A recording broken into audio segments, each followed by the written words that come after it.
आप देखिए, द्रौपदी का चीर खिंच रहा था, उसके 5 पति बैठे हुए थे। धृतराष्ट्र काका ससुर बैठा है, गांधारी बैठी है काकी सास, भीष्म पितामह बैठे हैं, गुरु द्रोणाचार्य बैठे हैं, 5 पति बैठे हैं, पूरी सभा लगी हुई है और द्रौपदी चीख चीख कर पुकार रही है, मेरे चीर को कोई बचा लो।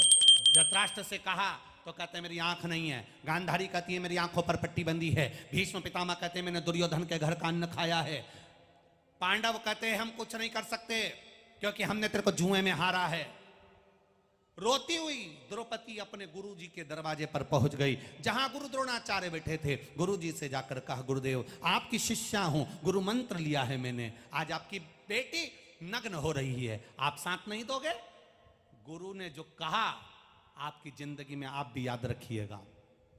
गुरु द्रोणाचार्य कहते हैं सुनो द्रौपदी, ना तो सभा में बैठे हुए तेरे पति तेरा साथ देंगे, ना ये भीष्म पितामह, ना धृतराष्ट्र गांधारी साथ देंगे, और ना तेरा ये गुरु साथ देगा।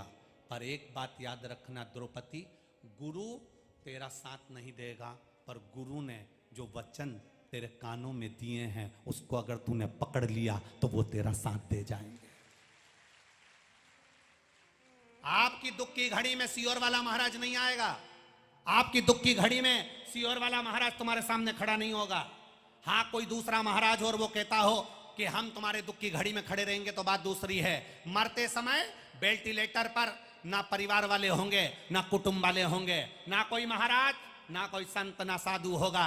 उस दुख की घड़ी में वेंटिलेटर पर अंतिम सांसें गिन रहे होगे, शरीर में जब कष्ट होगा, रोग होगा, बीमारी होगी, तकलीफ होगा, दुख आएगा, कोई घर में परिवार में जब कष्ट आएगा, सब अपने साथ छोड़कर चले जाएंगे। उस समय पर जो तुमने शंकर जी को 1 लोटा जल चढ़ाया है वो महादेव तुम्हारा साथ निभा जाएगा, क्योंकि तुमने गुरु की वाणी को अपने भीतर उतारा है।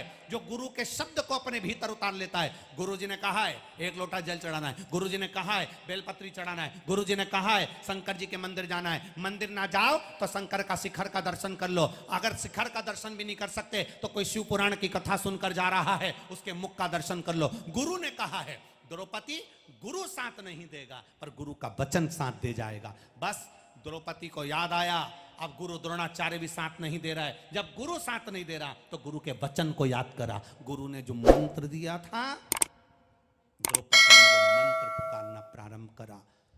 द्रौपदी ने वो भजन, आपको भी एक मंत्र प्रतिदिन शिव पुराण में मिल जाता है, श्री शिवाय नमस्तुभ्यम। जब आए दुख की घड़ी जपो, स्मरण करो, गुरु तुम्हारा साथ नहीं देगा, पर जिस मंत्र को गुरु ने दिया है, व्यासपीठ पर बैठकर जो वचन गुरु ने दिया है, उस वचन को, शब्द को याद करना है। और द्रौपदी ने पुकारा, आखिरी में पुकारा। जब पुकारना प्रारंभ करा तब मेरा द्वारिकाधीश साड़ियों का ढेर लगा दिया, इतना पूर दिया, इतना पूर दिया कि दुशासन खींच खींच कर थक गया। जब मेरा भगवान देता है तो छप्पर फाड़ कर देता है, और जब मेरा भगवान, जब तुम्हें अहंकार आ जाता है तो वापिस लेता है तो कपड़े फाड़ कर लेता है। मेरा मालिक देगा तो छप्पर फाड़ कर देगा। अगर तुम उसकी भक्ति में रमे हो, भजन में रमे हो, परहित में रमे हो, दूसरे के दुख को देखकर दुखी हो रहे हो, प्यासे को पानी पिला रहे हो, भूखे को भोजन करा रहे हो, किसी को औषधि की जरूरत है उसको औषधि दिला रहे हो, किसी को जरूरत है, गर्मी पड़ रही है, धूप पड़ रही है, अपने छाते की ओट तुमने कर दी, एक छाया तुमने कर दी।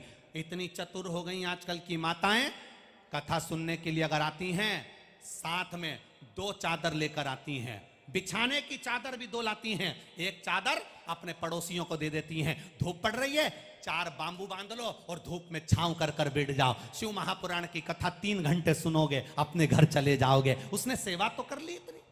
इतनी चतुर, इतनी समझदार मेरे यहाँ माताएं इस शिव महापुराण की कथा में आती हैं, अपना चादर दे देती हैं, ओढ़ लो, बिछा लो, ले छाया कर लो, कथा सुन लो, आराम से सुनो, फिर अपने घर चले जाओ, आराम से सुनो, अलमस्त होकर सुनो, अलमस्त से सुनो। कोई पानी पिला रहा है, कोई कुछ बांट रहा है, कोई कुछ बांट रहा है, ये मेरे भोलेनाथ ने जिनको दिया है वही तो लुटा रहे हैं। जिनको दिया और वो लुटा ना पाए तो जिंदगी बेकार। जिनको दिया देने के बाद भी लौटा ना पाए तो जीवन बेकार है तुम्हारा। किस काम की जिंदगी। बाप अपने बेटे के लिए जोड़ जोड़ कर मर जाता है। बेटा एक दिन शेयर मार्केट में बैठता है, सारा की सारा चपत कर बैठता है। क्या करे उस धन का। धन धन करने वाले का भी एक दिन हो जाता है निधन। फिर मुर्दे से उठाकर कहो लो 2000 रख लो, अब वो कहेगा नी धन। आखिरी में कल्ला ठट होकर एकदम कल्ला पड़ा हुआ है।